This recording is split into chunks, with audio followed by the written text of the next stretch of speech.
Hello, today I want to carry on from where we were looking at the two basic kicks from the natural sets. This kick, the tip kick, and then the flat chopping out kick like that. And I think I did mention in that video the idea of how we then transition from that into a second kick, and there's a couple of different ways of doing that.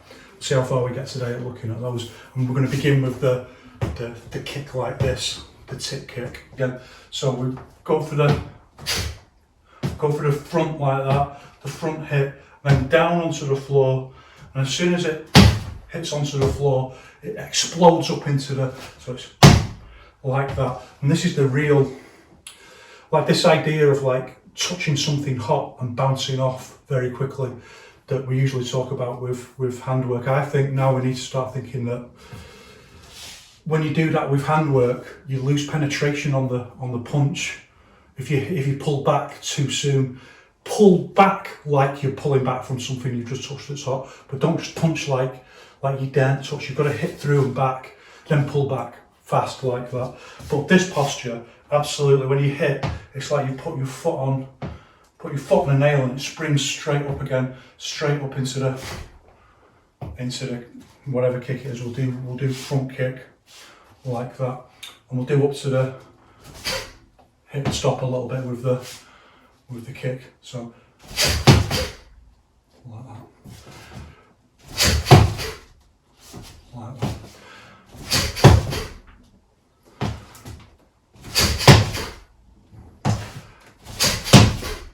Like that. You can see even when I kick, the foot doesn't fully straighten out like that. It keeps this crooked, bent. It's not brittle and straight like that. It's not like this kind of posture. Keeps that crooked, even at the hit point, it still contains some force. Mate, thanks. I mean, the ninja attacks are like, they're so half-hearted now. What's even the point? Come on. So it's the same with the back leg, but there's always task-specific adjustments depending on which kick we want to do. So let's say we want to do this, and we want to drop, and we want to go into the round kick like that, the low round kick. So one, we want our foot to drop, and then it's got to change, the body's got to change like that. So we've got to go from the twisting one to the twisting two like that. One to the twisting Farley like that. One, steps down, and then the full Farley around the vertical axis. Everything, top and bottom, is going around the same direction. So it's two different kinds of Farley using the vertical axis. 1, 2, 3, and then there's another consideration, and that's like getting to the target. But we won't think about that too much for the moment, because we can always think like, target's moved, but in our mind we think like, one, the foot's got to come back down a little bit more to create sympathy for the next movement. So for the front kick, it's fine because we can just drop straight down and spring straight up like that. For the round kick, what did you just lick something horrible that you'd found on the floor? That's what happens. It's half pull a funny face and stick his tongue out. Go on, mate. Go at it a bit. Go on.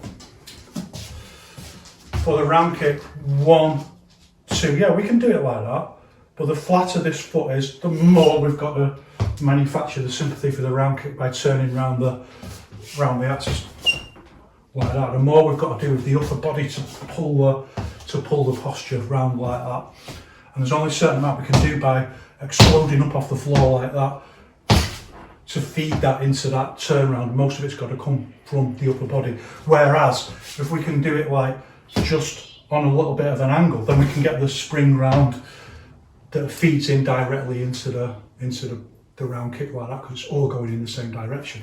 All makes perfect sense, in terms of physics. Like 1, 2, 3, it can spring us round in a way that 1, 2, 3, and you can see as well like the legs kind of too far over like that for our target if I do it like that. So it's a slight task specific.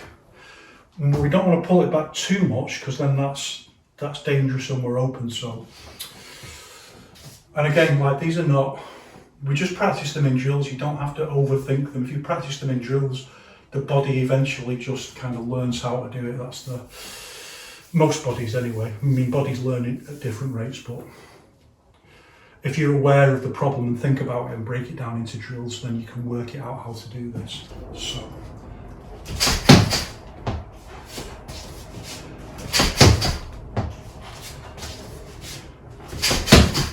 like that, just like that. Hit, turn it down, out a little bit, and then back like that. Then we have another issue if we want to go 1, 2 into the side kick. So if we do that exact same thing, we can pull the foot up into the body like that. So it's really very much the identical footwork. Normally with a side kick, we lift it up a little bit flatter, like, and then change into the posture like that. But it's perfectly possible to bring it up in what we used to call chambering the kick, chamber it up into the. But chambering implies this idea of it being 2 movements, like 1, 2, whereas we want a somatic flow with this.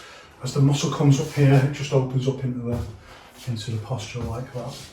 Do it from the front foot, so exactly the same principle, 1, 2, 3, like that, into the kick like that.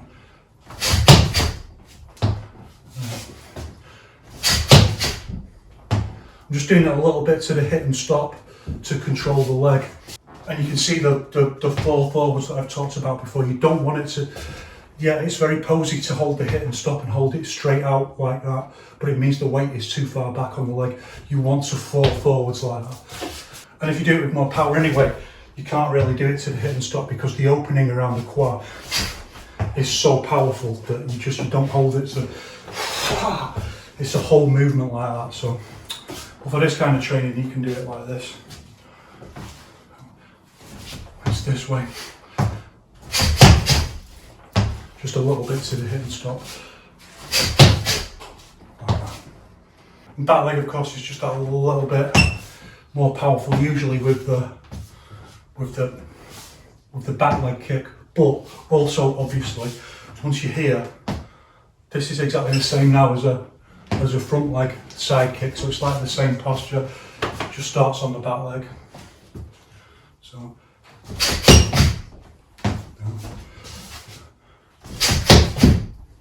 Down like that.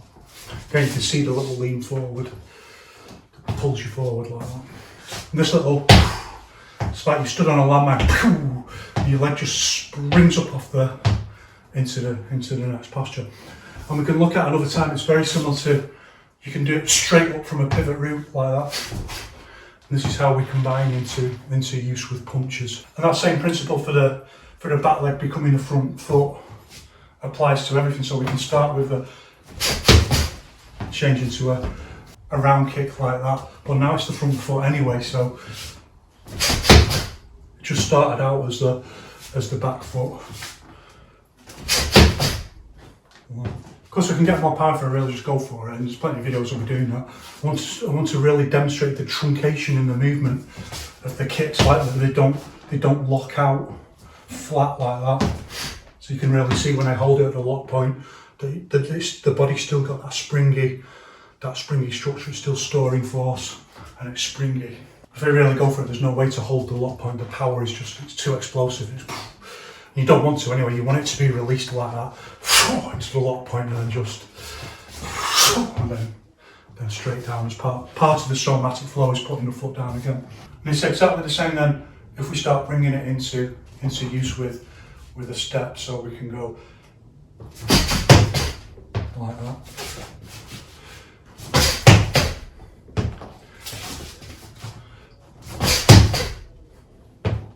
Like that, just a little step in the posture. The difficulty isn't in the posture, it's in the ability of the brain to manage the posture. Like, this is why for each one, and for Wushu generally, we have to do so much remedial work, working on people's just basic coordination. And I think it's one of the things that's really misunderstood about traditional and contemporary Wushu. As I said before, I always see Wushu as one art anyway. All that stuff that people think is really silly, all that really basic training like that, the amount of remedial work that does on people's coordination is unbelievable, and that it's necessary to do that work. The supercomputer of intent has got to build its programming step by step to be able to do that. And then remember I talked about this very sophisticated idea of being able to, like it's a form of visualization, of having the task specific thing, like the intent has got to make the decision, like, well, I need to make a step in here and go to that 1, 2, 3. It's usually not conscious, but once that program instruction is in, and it happens at the speed of thoughts in the moment that you need to do that, and then it can just adapt and do that thing. That's what we're trying to, the art of the configuration, but then the art of the configuration in combinations. So it just builds and builds, escalating basics. So same thing if we want to do like a round kit. Right. Down like, or into the side kick. And similar if we want to do, like with the triangle step, let's say into the side kick like that.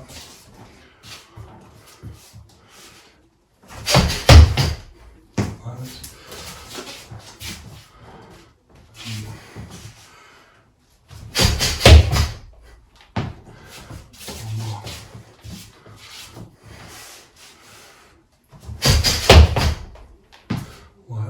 So next we looked at the chopping out flat, chopping out kick like that, just for taking out a leg or something like that. And it's very much just all the same. So off the spot, one goes straight down and then just springs up into the kick, just exactly the same as the other posture. So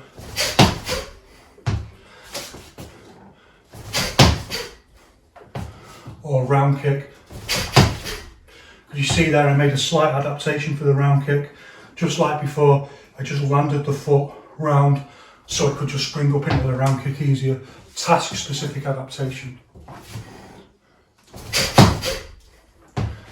Again, we could do back leg into the back leg's just exactly the same. Once it's there, it's the front leg anyway, so it's exactly the same for the other. So we can do the side kick for the back leg. So just clipped my own leg a little bit there. So that's like the danger, because it's got to come through like that. You can just clip your own leg like that, and these things will happen, and that happened then. So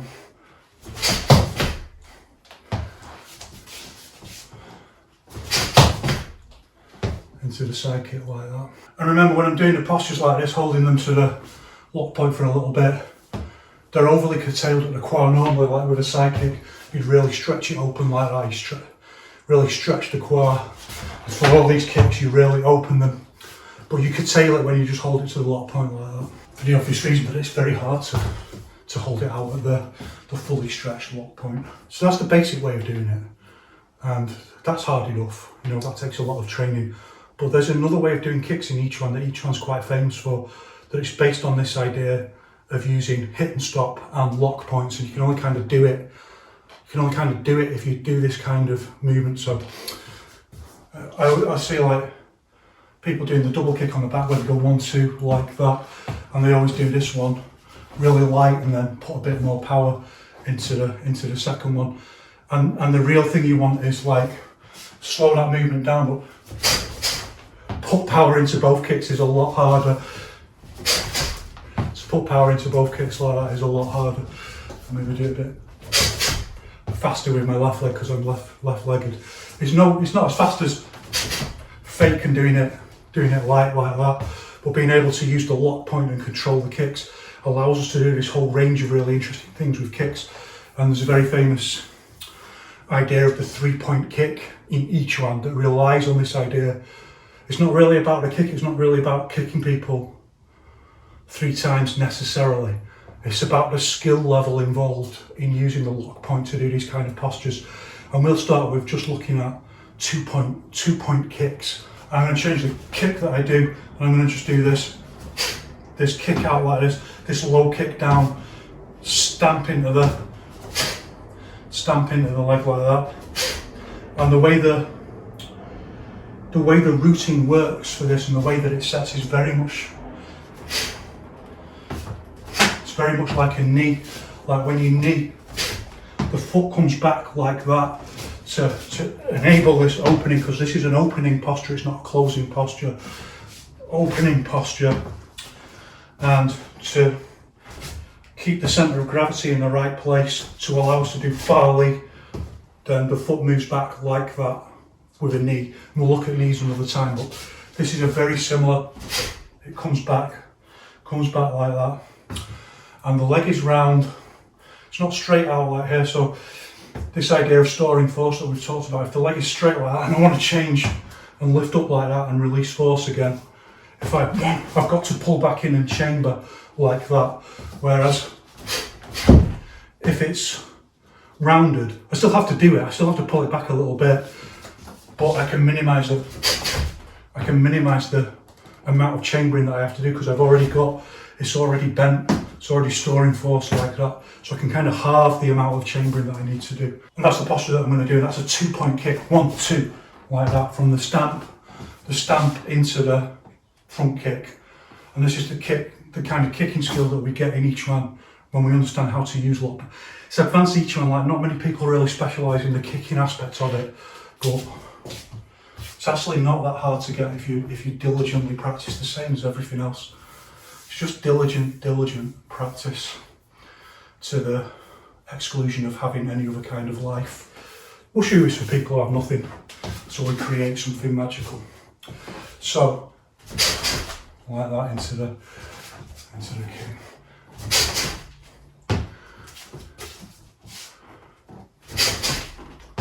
I'm just going to drop down normally now rather than holding to the lock point. So I'm dropping down a lot faster, like that.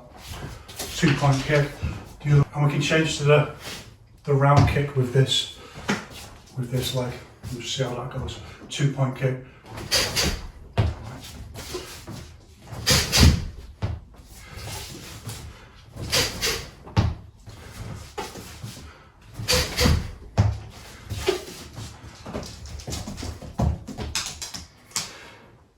One, I didn't balance quite as well as the others there. Oh, you can see that. So it's like learning to train your eye to spot things. Like Wang Shungjai talks about this, like seeing where people's movements are weak. If they always lose their balance when they do something like that, you can use that against them. But otherwise, it's just your dynamic range. Some will be not quite as good as the others. Go on.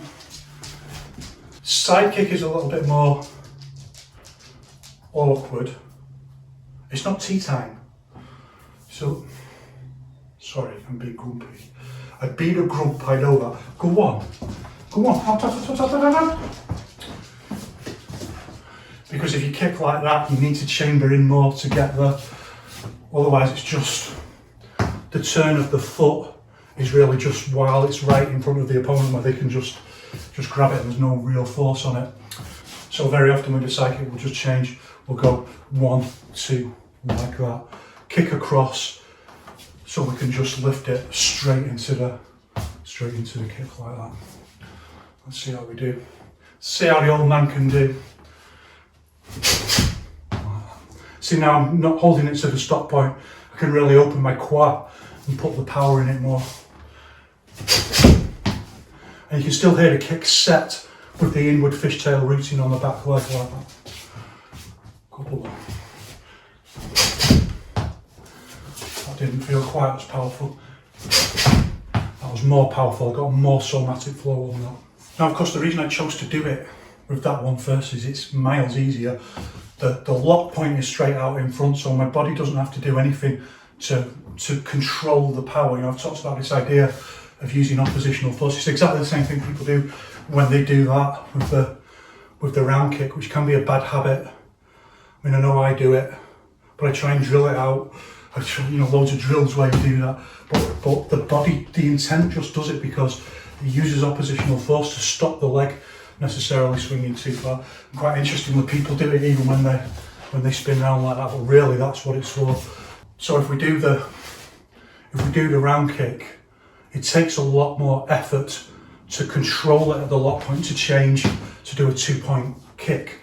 but it's by no means impossible, as the old man will demonstrate. So we're going to do, we'll do back leg. I mean, okay, we can do front leg then into front leg front kick. So like that, but it slows down because it's got to change into the, it's got to stop at the stop point, hit the stop point, and then change. And this is a really good example of using the somatic timing and the muscle bounce with the leg. It's boom, boom. It's everything is done around the somatic timing of the leg. So like that. That's probably as fast as I can get it with the, let's try my overleg. No, let's try my overleg. No, I can't get it any faster. Not and also get power in the posture, so there's a limit. I mean, maybe some people can do it faster. That's maybe younger people can get it a little bit faster. You can do it faster with no power, but to actually stop at the lock point requires a lot of power and then bounce back into the front kick. Try it that way.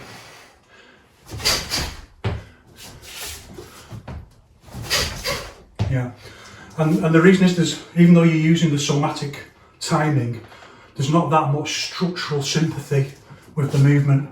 The leg's going that way and then it's got to change that way. But that changes of course then when we do side kick, which has got a lot of structural sympathy because you're already over onto, and the body has to do a lot less. With the front kick it's got to go back like that. With the side kick it's just got to get a little bit more force, and that's done by, it's pretty much all done by the fishtailing of the back foot. That you go so far with the round kick, and when you change to the side kick you go round again as almost like a kind of quarter routine, but with the inwards fishtailing. Do it from the back leg.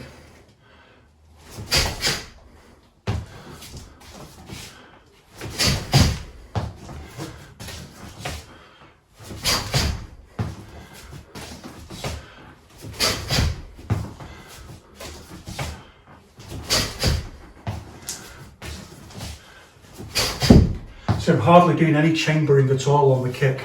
I'm not pulling it right back into the, I mean I could do it like that, I could chain the movement, but I'm using a somatic flow instead. So what I mean is like, I could go like that and chain it, but instead I'm just using a much smaller little circular chamber posture, and I'm putting the power in with the rotation around the Farley, around the axis. A much smaller movement with the leg and just relying on the power of the Farley. From there we can work out the equations ourselves, like lead leg, side kick, change into lead leg front kick. Less structural sympathy, quite awkward structural sympathy. And when it is like that, we've got to manufacture it with some other part of the body, in this case the quad pulling the so low line, and then into the front kick, like that. The quad's got to manage the 1, 2, like that, and that's quite a, from there it's got to pull in and then the weight's got to go forward again like that, like 1, 2, to use that horizontal axis Farley into the kicks, which is how we get power in our kicks. And that's quite a sophisticated 1, 2, so you can see why not many people really get this. People get like, we see it all the time, don't we, like fast, you know, it's like this kind of thing, that kind of thing where, yeah, all right, but you could just stand there and let someone hit you like that, just kick you, it doesn't mean anything. We want power, real power, and to get that, we need Farley, and we need to make compromises, and some things are going to be faster than others, and to get our power we need this Farley round this kind of old school Shin Yiquan Farley round the horizontal axis. So not very much structural sympathy for the low side kick into the front push kick, but let's say we go side kick. Now we want to do round kick, and our problem now is, like with the round kick, we can pull in and it's all going to the side kick is going to the same point. The round kick needs to come out again and go into So if we're imagining a static target, which they very often aren't, so we'll think about that in a moment. So with the round kick, we're going to have to go 1. Let's say we're going to go for the leg again. We need to chamber it in a little bit more to get around for the... It's not about... We can do it like that and go around that way even if it is a little bit... You can do it like that even if it is a little bit awkward. It's not about that, it's about the targeting. It's not about the power, it's the targeting. So we want to go 1. I need to get around his leg to hit it from the other side. Again, it's an odd ask. This is about puzzle solving, and by setting and solving all these different puzzles, you're training your E. It's about how to train your E. Could be like a cartoon series. How to train your E. Set it these little puzzles. What if I want to kick someone's leg with a side kick, and then I want to do a 2-point kick, no drop, and hit again with the round kick? What do I do? And your E has to work out or we go through this process where you work it out consciously, and eventually all this starts becoming part of the incorporated intuitive programming of your intent. So we've got to pull it back and chamber it to get it round a little bit. And the more we don't do that, yeah, we can get a bit of power on it. It's not that powerful, even if we get the Farley right. It's not going to be that powerful. But could we get around the leg to hit the target? And the answer is really no. So we have to chamber it back. So pull it back more. Pull it back more to get around the target. Changes a little bit if we're going to kick higher, because we can pull it in more to go for we can chamber it in and go for the high kick like that. But there's a limit, because the power's got to be released that way, and then it's got to be released that way. So there's a limit to how fast the somatic timing can function into the second kick and still be powerful. You can get it fast with no power and really no form relatively easily, and that's what you see most people do. It's not what we want. And people should also remember that I've said that, I've got that whole series on intentional movement where I talk about how to get this kind of leg strength. It's nothing to do with doing weights on your legs or anything like that. It's all to do with these kind of muscle training exercises and slow movement. That's how you get that kind of leg control. So there's one final thing to think about that I just talked about earlier, and that's like opponents move. So we have a set of drills that, again, you can, like a lot of this stuff, you can practice really, really relaxed. Like, it's not the same as just doing it with no power, because when people do it with no power, they do it flicky. But when we do it relaxed, we don't do it flicky, we do the posture absolutely correctly. But we just do it slower and control it. And you can do loads of training like that, and even just into this kind of relaxed. It's still the right posture, we're just not putting the power in the movement.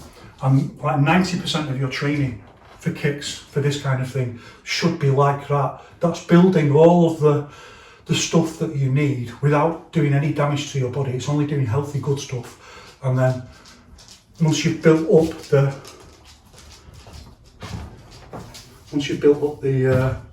the core skills step by step, then you can just put the power in with the Farley you've been developing with your other training.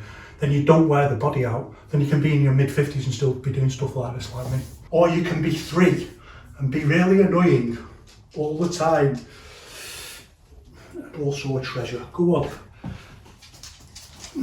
So similarly, we can look at some just very simple exercises, like just widening the positions between the things that we've done. So we can just go 1, 2 like that and turn on the like that, or this way.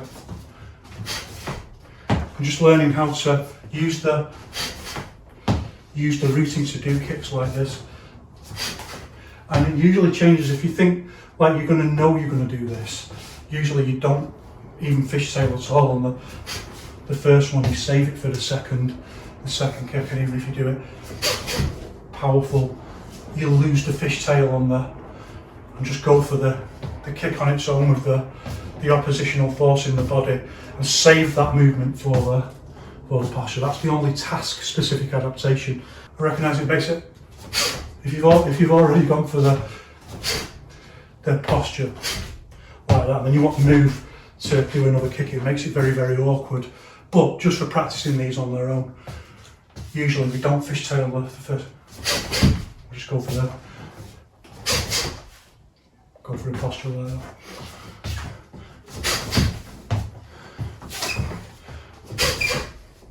And this has lots of benefits for training us how to control the power in a lock point and not let the posture go loose. So if we change it, for example, will you please be careful? If we change it to a round kick, 1, 2, like that, the power needed to control the leg strength, it's a really good judge of have you really developed the right kind of relaxation in your body. It's really, I can't say it's not about strength training and stuff like that, because you know I've done years and years of Taolu, so that's strength training and jump training and Tai Chi and low stances and stuff like that, so that really develops really great leg strength. So I can't say it's not about that to some degree, and it's also really about flexibility. But as I said before, I tried to get this kind of leg control skill by doing weights, putting weights around the ankles, and I couldn't. It didn't get anywhere. I tried it for a few. However long I tried it, it just didn't get anywhere because it's not the right thing. It's not about how many muscles you've got. It's about how you can use those muscles and can you relax them appropriately.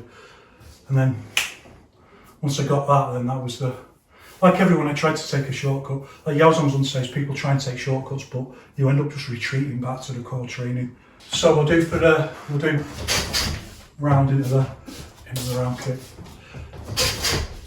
like that. You can see how far around you can get. There's pretty much a limit, I think. Even if you jump a little bit, you're getting like whatever that angle is, 40 degrees or whatever, and round like that. They don't have to be super powerful. Just practice them nice and locked into the lock point. Nice release of force. Everything changes when you've got a target. And similarly for the side kick, just 1, 2, change. You can practice nice and relaxed, just like that. I'm having to think about the chambering of the movement and how it's functioning. 1, 2. The more kind of relaxed you do it, the more you can see, the more data you can get. 1, 2, into the posture, and that's how you practice them like that. And it just builds up, and that's 2-point kicks. We can do more, we can do 3-point kicks, and we can also do them on the back with power, and it looks really, really cool as well, and we can do them inspiring. It's a lot harder to do them inspiring, I have to say, because people move. And they hit your back and the target's gone, and you very often don't commit in the same way to the kick. You're a lot more tentative, so the opportunity to do it, and also like if a bag is straight like that, you can do 1, 2. It's the same target, but if someone's legs forward and their body's further back from the front leg, it just puts another dimension onto the difficulty of making the postures work. And then we have to think about it, adding in little hops and things like that. That's another level altogether, so I'll think about that another time. So hope that's been useful, and remember, when you do kicks, you've got to really, really warm up, and it takes a certain level of athleticism, and don't be negged out by other people's skill level. It's just step by step, you can just build up the skills. It's just about wanting it, that's all.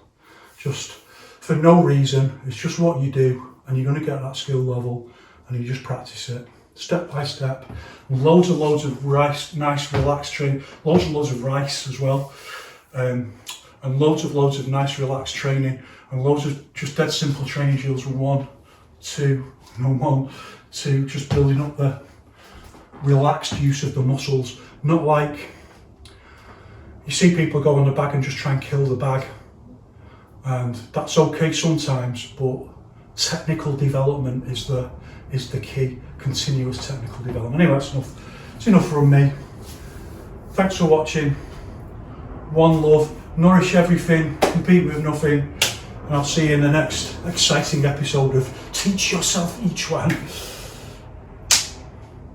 You're looking at